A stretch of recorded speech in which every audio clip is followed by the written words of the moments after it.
sabe que yo no me ofendo, si vienen, si dan, se van. Ella quería que en cada conferencia se tome asistencia. Porque dice que se van, pero dije que no, que como ustedes conmigo no se van, que se quedan todos aquí. Así que con un solo papelito y estaremos bien. Bueno, ¿qué se entiende por defecación? Igual, a pesar de que todos sabemos y todos tenemos una idea en qué consiste, no va a ser más que la expulsión del contenido fecal y la regulación de dicha expulsión para que se produzca en el momento en que se desea. Y constipación va a ser la disminución de esta frecuencia con incremento en el tamaño y las consistencias de las evacuaciones, incluso van a ser dolorosas. Y después se va a ver por qué hay un aumento en el tamaño y por qué pueden ser más dolorosas. Pero ese es el concepto de constipación. Disminuye la frecuencia, aumento de volumen, son de la consistencia porque son más secas y son dolorosas. En cuanto a la epidemiología, aquí todos, alguna que otra vez, en algún momento de la vida hemos estado constipados, así que es un evento que nos puede suceder a todos. Se dice que la prevalencia a nivel mundial de constipación en la población es de un 0,7 hasta un 30%. De las consultas generales va a representar del 3 al 10% de motivos de consulta. En el caso de la pediatría va a ser el 25%, de gastroenterología. O sea, los gastroenterólogos pediátricos refieren que el 25% de sus consultas es por tema de constipación. Y predomina en el sexo femenino con una relación de 2 a 1. Factores que influyen. Vamos a tener la lactancia materna. Se sabe que la lactancia materna favorece la defecación. Incluso está lo que se describe como reflejo gastrocólico, que la mamá refiere en la consulta, que el niño cada vez que succiona, evacúa. Eso es muy frecuente en la etapa prepárense, es así, no todos, pero unos cuantos. Porque se ha visto que es una leche, como que es una leche más liviana, es la leche, digamos, de la especie, que es más fácil de digerir. Entonces hay niños que tienen un tránsito intestinal más rápido y succionan y defecan. Por eso la lactancia evita la constipación, lo que se traduce que los niños que reciben solo fórmula o lactancia mixta son más propensos a estar constipados que los niños que reciben su lactancia materna. La fibra en la dieta se comporta igual que en los adultos. Mientras más fibra tenga la dieta, y en el caso de los niños cuando comienzan con puré, mientras más fibra se le eche ese puré, bueno, pues favorece al niño la defecación. La edad. La edad lo vamos a ver después en una tabla para que ustedes vean cómo va cambiando el número de posiciones al día según la edad de los niños. Estado socioeconómico, porque obviamente mientras mejor sea el estado socioeconómico, más fibra va a tener la comida.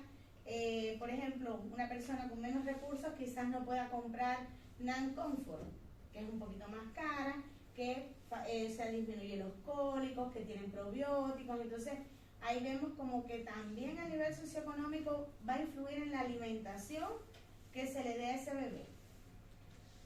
Igual se sabe que cuando hay menos recursos también hay más leche materna en muchos casos, o sea, hay más lactancia materna, porque en países con condiciones económicas muy precarias, la mamá sabe que está gratis esa comida, que no tiene que invertir, entonces como que son más pro lactancia que en otros lugares donde hay otro tipo de economía y mentalidad. La obesidad. La obesidad favorece la constipación. Y a veces se dice, bueno, que hay familias que dicen que tienen una historia de constipación general. Esto no es genético, pero como vemos intervienen todos los factores la alimentación y todo, que bueno, ya realmente cuando el niño es grande se hace la misma comida para todos y es la misma cultura alimentaria o el mismo régimen dietético en la familia. Esto es lo que le decía con respecto a la edad, que es el patrón de defecación de los niños y las niñas, que va a variar según la edad.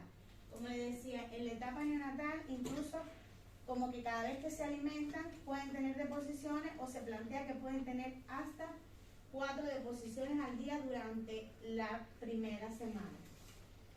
Después, cerca del año, se dice que pueden tener regularmente 2 deposiciones al día. Y sobre los 4 años de edad, más o menos se plantea que se establece el patrón de nosotros los adultos, que pudiese ser que va variando según cada cual, pero mínimo debía ser una vez al día. La consistencia, esto se relaciona con lo otro que hemos visto. La consistencia de las deposiciones va a depender de la dieta básicamente que se consuma, pero también de las costumbres, de la factibilidad económica, de la tradición, de la forma de cocinar. Hay lugares que acostumbran a comer comida con mucho picante y esto es más irritativo y puede provocar cierta constipación que otros lugares donde no hay cultura. Yo les decía, yo cumplí misión en Haití. En Haití ellos comen extremadamente picante. De hecho, tienen unos dulces como los koyak que son de picante y los niños desde chicos se lo comen de lo más bien. O sea, son pequeños detalles que van influyendo en la cultura y los hábitos dietéticos de cada lugar. Ahora, ¿qué va a producir? ¿Cómo va a producirse este reflejo de la evacuación? Trato siempre de hacerle diapositivas como medio entretenidas para que no se me aburran y como que quede todo un poquito más claro. Acá vamos a ver, bueno, igual sabemos toda la anatomía de la boca, que creía que no era necesario ponernos a describir el ciego, ascendente, transverso y todo. Pero concentrémonos que ya el bolo fecal, o sea, el alimento ha sufrido toda su digestión y ya está a nivel de recto y se va a producir una distensión del canal que va a empujar hacia las paredes del esfínter anal. Hay que recordar que el esfínter anal tiene inervación interna y externa y ahí eso es lo que va a intervenir entre que el esfínter se dilate, se eliminen las deposiciones y se contraiga y tengamos el control del esfínter. Esto va a producir una sensación de defecaciones, lo que nos avisa que queremos ir al baño. Se va a relajar el esfínter anal interno con ayuda de la prensa abdominal, se relaja el esfínter anal externo y se produce la expulsión del bolo fecal y bueno, el vaciamiento. Esta es lo que constituye como tal el reflejo de evacuación. Ahora, existen varias clasificaciones de la constipación, porque se puede ver a muchas causas, pero sí destacar que solo el 10% es de causa orgánica, el otro restante 90% es de causa funcional. Y estas causas funcionales están en relación con la retención de las deposiciones después de un episodio doloroso o de miedo al defecar. Un ejemplo, el niño por determinada razón, no sé, en algún momento quizás ingirió poco líquido, tuvo una deposición, estaba constipado, muy seca, tuvo una fisurita anal. Ese niño durante unos cuantos días, cada vez que sepa que va a tener deposiciones, le va a doler. Y entonces ahí se va creando un círculo vicioso de que el niño no quiere defecar porque le duele. Entonces esas deposiciones se van, como están más retenidas, se absorbe más agua, son más secas, y entonces sigue la constipación. Básicamente el 90% es por esto, después de un episodio de tener miedo a las deposiciones, porque en la mayoría de los casos fue un evento doloroso.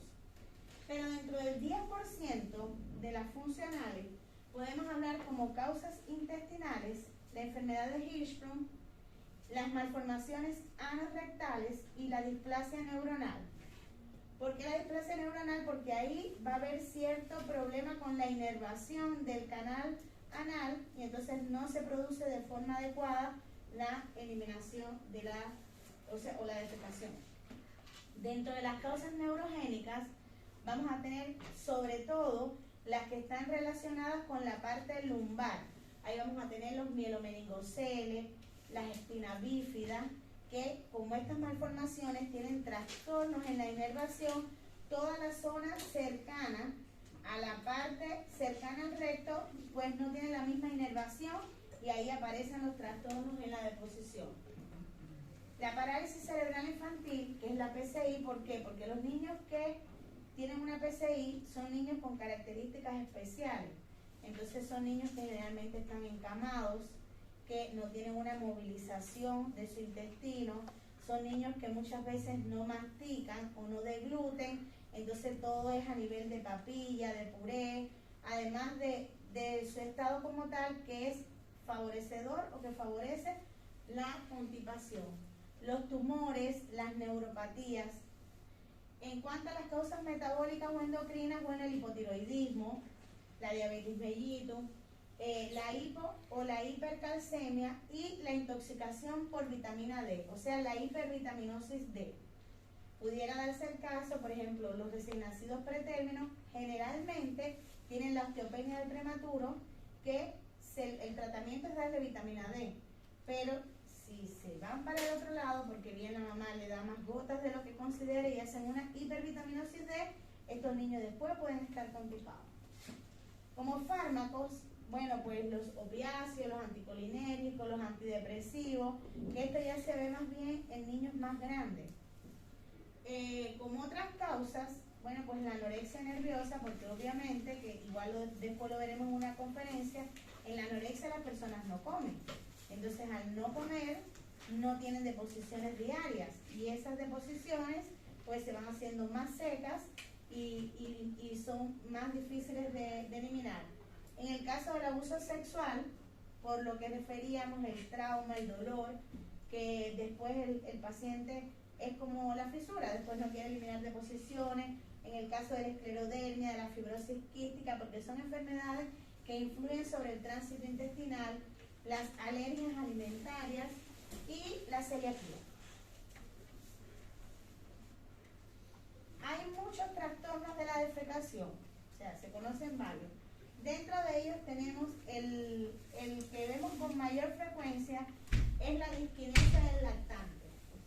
En este caso van a ser unas deposiciones amarillas, líquidas o semilíquidas, pero que siempre van a aparecer después de que el paciente tiene aproximadamente 10 minutos de un llanto intenso como de dolor.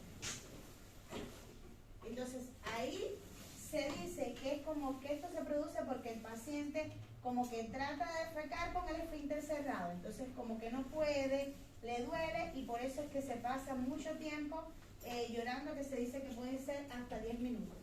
Por eso le pongo esfuerzo de pujar con el esfínter anal cerrado. Son niños que los papás dicen que son constipados porque lloran, hasta que después, pero la diferencia es que después tienen unas deposiciones líquidas o semilíquidas, no escasas, no abundantes de volumen, secas, que es lo típico de la constipación. El estreñimiento funcional es cuando hay una dificultad en el vaciamiento del colon sin que exista una causa orgánica, que más bien son las funcionales. Se caracterizan por heces duras, infrecuentes o de evacuación completa y difícil. Es el típico caso que la señora le diga que el bebé o que el niño ensucia poquito, que a veces lo compara incluso con los corderos, o sea, como que dice que el niño ensucia como bolitas. A eso me refiero. También tenemos la inercia colónica como otro de los trastornos de la defecación, que va a haber alteración en los nervios y los músculos a nivel del colon. Entonces, ¿qué esto va a hacer?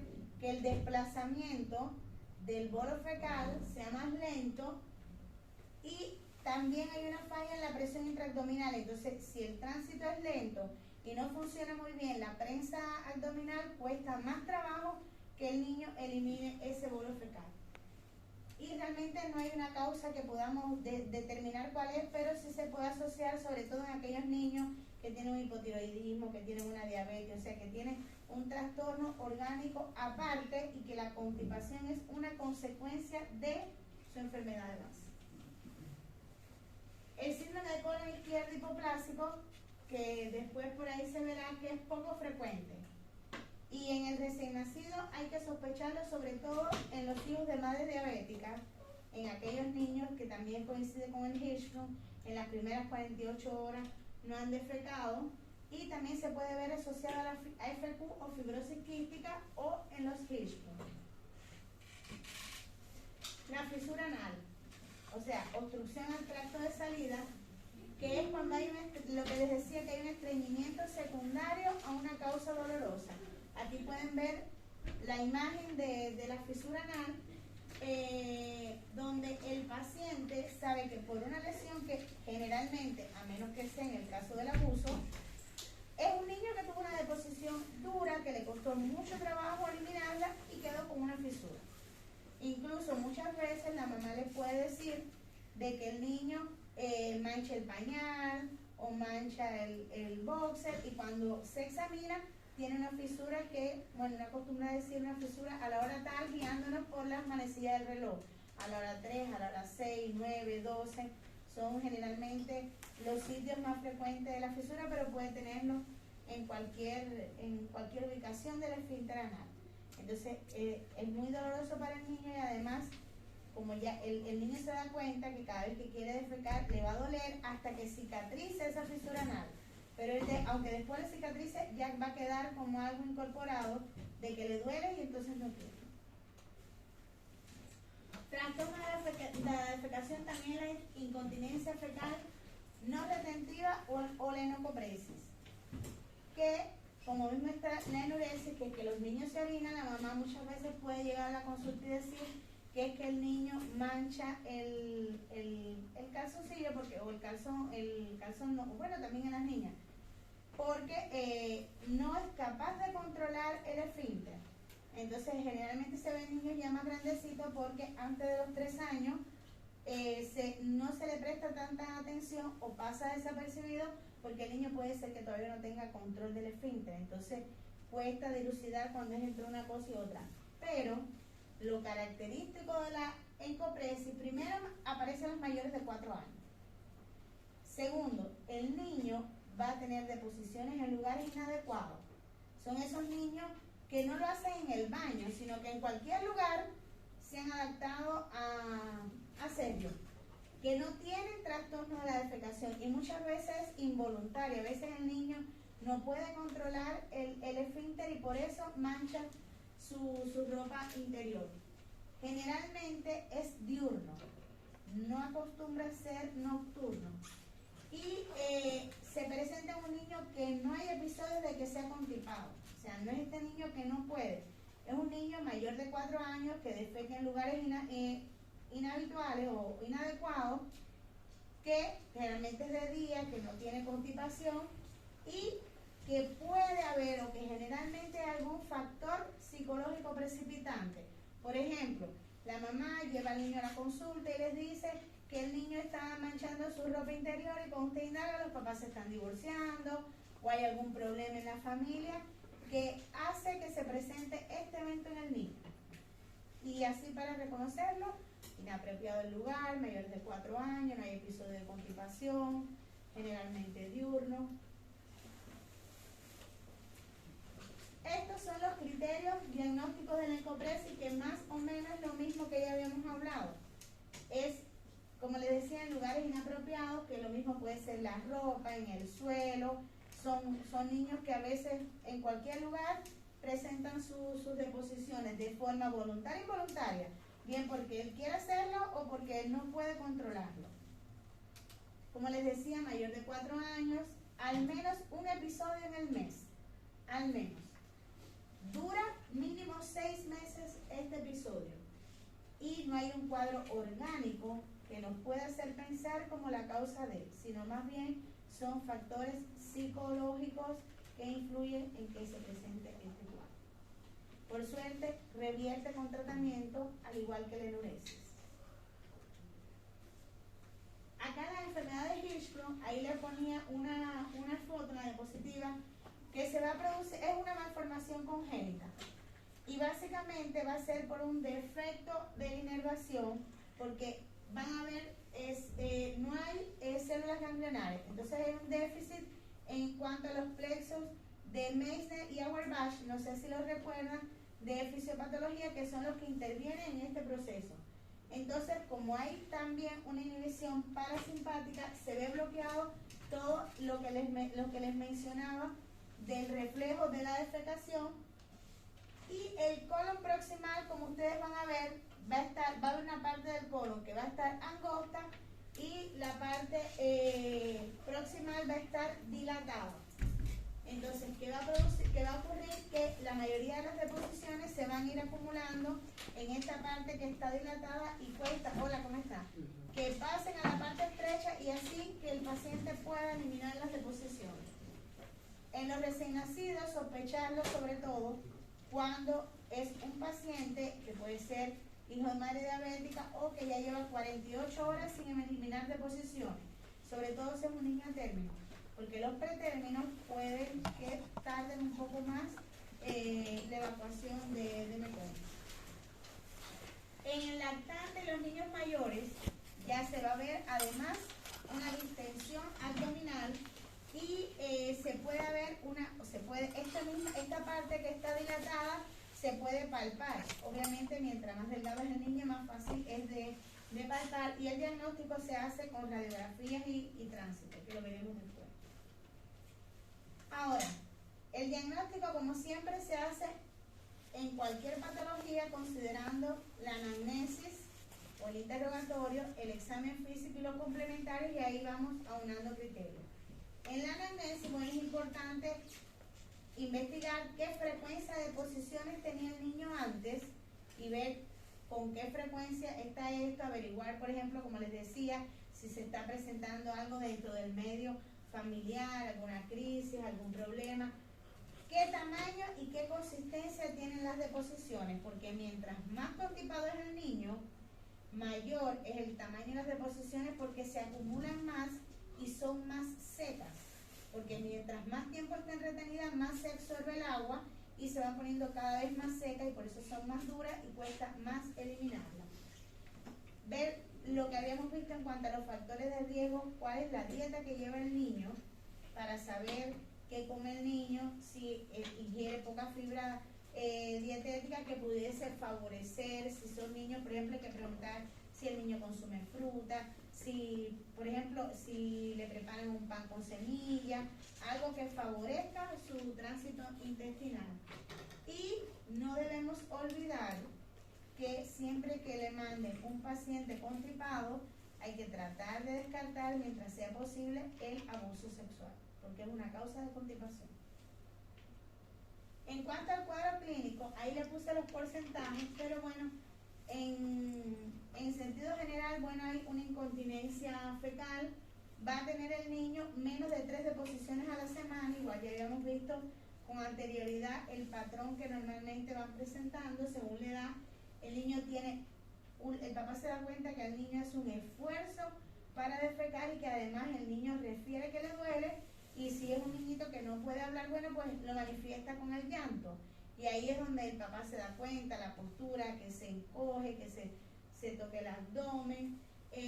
Niños que a veces no quieren comer porque aunque son pequeños saben o se imaginan que comiendo poco van a defecar menos, y entonces son niños que generalmente no quieren comer.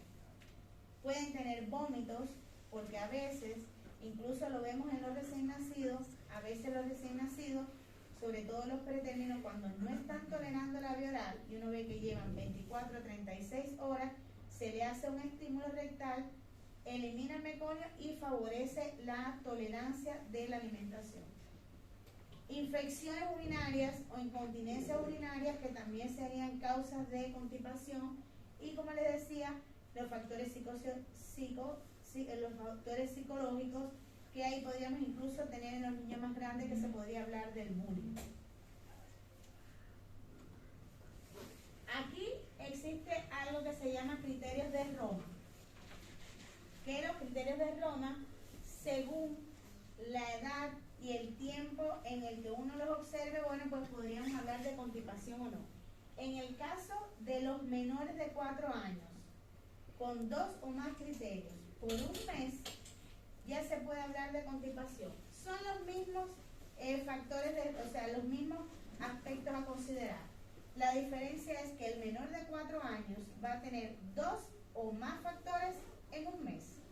Y el mayor de 4 años va a ser en 8 semanas o 2 meses, pero igual, 2 o más, lo que aquí el periodo va a ser de 2 meses u 8 semanas. ¿Y qué aspectos vamos a considerar? Bueno, que presente solo 2 episodios de defecación a la semana, que al menos uno de esos episodios sea una incontinencia fecal. Las posturas o los comportamientos retentivos, incluso a veces se describe que el papá comienza a ver que el niño como que se tuerce, como que comienza a dar pasos adelante y atrás, como para tratar de evadir el deseo o el reflejo de la defecación. Cuando la defecación es dolorosa, cuando el paciente tiene fecalomas o cuando son deposiciones de gran tamaño que suelen tapar el baño. Porque mientras, como les decía, más voluminosa y más seca, ahí hablan de constipación. ¿Entendieron ese cuadrito? Ahora, al examen físico. Lo primero, bueno, cuando vemos al niño que lo examinamos, hay que, uno de los aspectos siempre, medirlo, tallarlo, pesarlo, porque habíamos hablado que los niños que tienen sobrepeso tienen más probabilidades de estar constipados. En el examen físico del abdomen, hablábamos, por ejemplo, en el caso del Hirschsprung, que se pueden palpar masas. Y no solo en el Hirschsprung, hay niños que habitualmente hacen fecaloma y que obviamente son niñitos delgados, se puede palpar, igual cuesta, hay que tener un poquito de experiencia, pero se podría palpar. También hay que ver si el niño tiene algún trastorno o algo que, por ejemplo, veamos que tiene una cicatriz, porque no nos va a llevar el niño caminando a una consulta con un mielomeningocele, ni con una espina bífida. Eso ya va a estar, cuando llegue a nosotros, ya eso va a estar en estado resolutivo, pero podríamos ver la cicatriz que nos hace sospechar que este niño podría tener una espina bífida por esto, pero también ver la sensibilidad a nivel de las extremidades inferiores, en el caso de los niños con la parálisis cerebral infantil, que también hay que examinarlo. Y aquí viene un tema un poco difícil, que es la infección anal. Todos sabemos, desde el punto de vista semiológico, que el ano es una parte de nuestro organismo y que hay que hacer el examen físico. De hecho, sobre todo, obviamente que en los hombres, el diagnóstico de las patologías prostáticas es con el tacto rectal. O sea, que no es algo que debamos obviar, pero tampoco es algo que se haga de rutina, porque tiene muchos tabú. Actualmente, ustedes lo van a ver, hay papás que en la consulta casi no quieren ni que le examinen al niño, entonces a veces es un poco incómodo examinar al niño la región anal, y mucho más incómodo hacer un tacto rectal, porque además, sobre todo en los niños, es doloroso, es incómodo, el paciente no va a cooperar, porque si para un adulto es incómodo y tiene sus tabús y muchos hombres no quieren, ahora imagínense para un niño. Se sabe que muchas veces no se hace, pero hay que decir que en el examen físico está descrito que hay que hacerlo. Incluso muchas veces se describe que en los niños constipados, cuando se hace el tacto rectal, usted puede llegar a palpar el fecaloma. Y hay niños que se le ponen enema y bueno, pues expulsan el fecaloma. Entonces, esto por eso le decía, es controversial, porque se debe examinar para descartar fisuras, para descartar lesiones. En los casos de que uno sospeche que pueda haber violación, también hay que examinar, pero no todos hacen tacto rectal, por lo que ya les había comentado.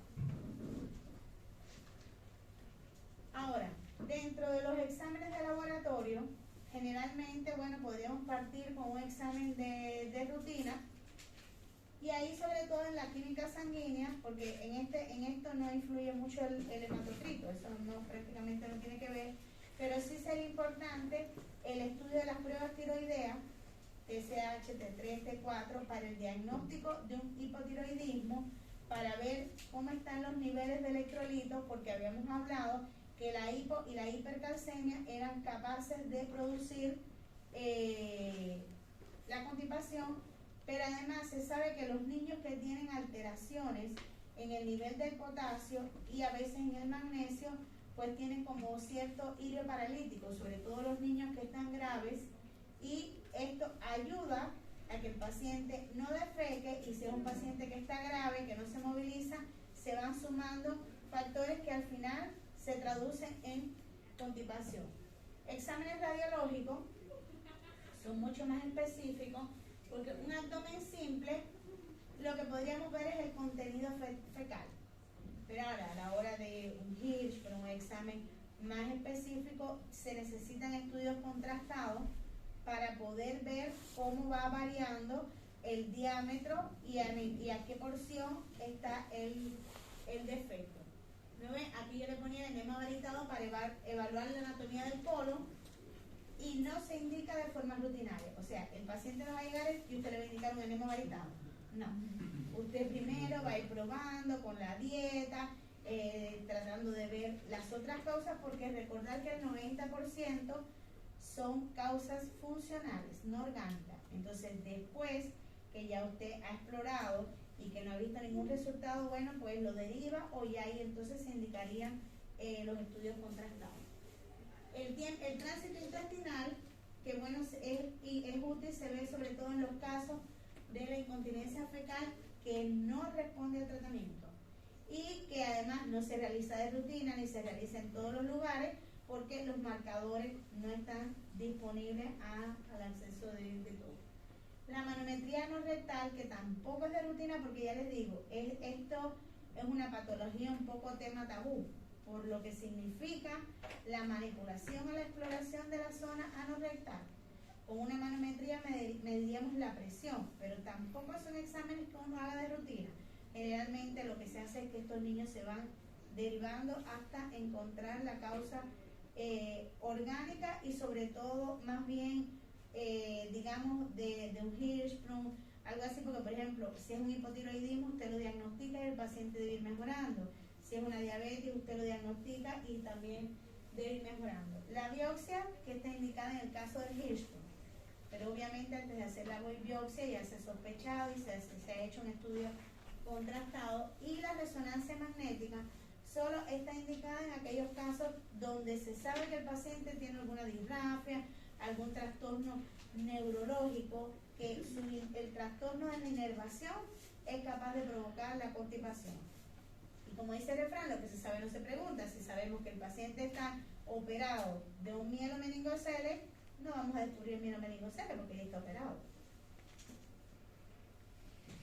Ahora, en cuanto al tratamiento, tenemos que partir primero por lo que es el tratamiento de las causas funcionales. Por ejemplo, el entrenamiento en cuanto al hábito intestinal. Insistir a los papás que deben tratar de crearles horarios regulares a los niños, hacerle una dieta o prepararle una dieta que sea relativamente sana. No va a tener el mismo ritmo de defecaciones un niño que toma pura Coca-Cola y papas fritas a un niño que sus colaciones son con frutas, con ensalada. Son factores que van a influir. El reflejo gastropólico, que es lo que él hablaba, sobre todo en los recién nacidos que comen y defecan, que esto después se va a ir eliminando. Enseñar a los niños el uso de la musculatura abdominal. Incluso se les debe recomendar a las mamás que cuando los niños son lactantes, hacerle ejercicios a los bebés, subirle las extremidades, ponerle en una posición flectora para que el niño como que se vaya adaptando, y de esta forma entrenando ciertos patrones que cuando ya el niño sea más grandecito y se siente, pues puede mantener. Como les decía, los horarios regulares para crear hábitos, aunque lo de los horarios más bien lo van creando después los niños en su horario.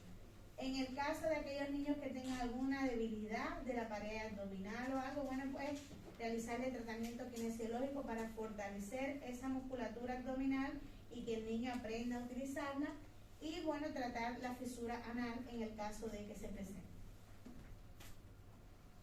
Ahí le puse las dosis de algunos medicamentos que se usan. Por ejemplo, podemos hablar de los laxantes osmóticos como la lactulosa, el sorbitol, jarabe de malta. los enemas osmóticos que no se indican en los menores de 2 años, las infusiones por sonda nasogástrica para desimpactar, que eso habitualmente no se hace de rutina, los lubricantes, que en el menor de 1 año no está recomendado porque interfiere en la absorción de ciertas vitaminas y minerales que el niño presenta. Y en el caso del aceite mineral se dice que en algunos casos, bueno, de 1 a 3 años. Nosotros, por ejemplo, en la NEO lo utilizamos cuando vamos a hacer los enemas, como les decía, en los niños pretérminos, que son los que a veces presentan constipación, porque el niño que es a término defeca en el horario intestino porque igual son niños pequeños. Pero nosotros cuando utilizamos, le hacemos los enemas para que no sea solo de solución fisiológica, le agregamos 1 ml de vaselina para remover un poco. Y bueno, el bisapodilo ya es en los niños mayores de 3 años, y que incluso algunos adultos también lo usan, y ahí les dejo las dosis. Y a veces en los lactantes, con un simple supositorio de glicerina, pues resuelve. También siempre explicarle a los papás que lo ideal es que el niño tenga deposiciones espontáneas y que no se adapte el niño a la estimulación, porque si no se crea un círculo vicioso. Cuando el niño es pequeño, que si el niño no es estimulado, no presenta deposiciones. Entonces lo ideal es que se produzca de forma espontánea. Gracias. Miren, nos quedan 2 conferencias.